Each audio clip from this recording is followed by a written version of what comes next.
नरेंद्र मोदी जी ने 2014 से जब से इस भारत की बागडोर संभाली, वो निरंतर इस प्रयास में हैं कि भारतीय संस्कृति, भारतीय कला, भारतीय का जो मूल है आत्मसम्मान और जो हमारी पहचान थी आत्मनिर्भरता, संस्कार, उनकी रक्षा करने के लिए सदैव तत्पर हैं। एक तरफ विकास और दूसरी तरफ संस्कार और हमारी संस्कृति, उसको लेकर के वो निरंतर आगे बढ़ रहे हैं।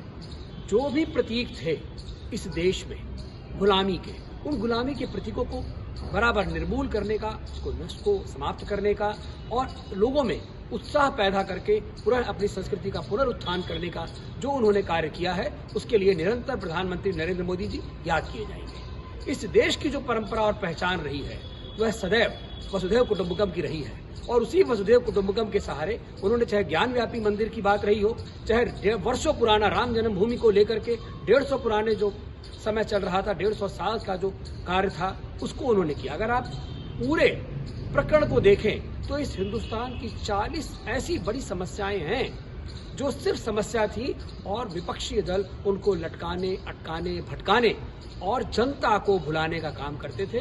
लोग उन 40 समस्याओं का समाधान करने का कार्य प्रधानमंत्री नरेंद्र मोदी जी ने किया। चाहे वो कश्मीर की समस्या रही हो, चाहे वो राम जन्मभूमि को लेकर के अयोध्या का प्रकरण रहा हो, ज्ञानवापी का मसला रहा हो, चाहे वो जल के बंटवारे का रहा हो, कई ऐसे मामले थे, कावेरी जल विवाद, जिनको उन्होंने समाप्त करने का न केवल काम किया बल्कि अपनी संस्कृति के संरक्षण का भी काम किया।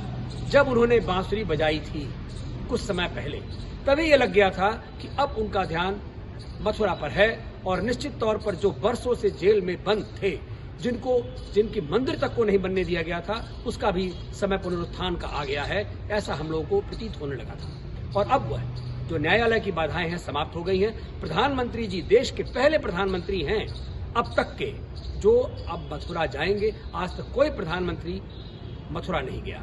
तो प्रधानमंत्री नरेंद्र मोदी जी परंपराओं को, नई परंपराओं को पैदा करने के लिए पैदा हुए हैं। उन्होंने ऐसे काल में जन्म लिया है कि उनको बहुत से कार्य, सराहनीय कार्य करने हैं। वह वहां जा रहे हैं और वहां मथुरा का भी जो कृष्ण जन्मभूमि है उसका भी उद्धार सुनिश्चित होगा। अभी कॉरिडोर बनेगा, अन्य तमाम परियोजनाओं की वह घोषणा करेंगे। हम सब लोगों के लिए परम सौभाग्य की बात है कि हम ऐसे समय को देख रहे हैं। जय हिंद, जय भारत।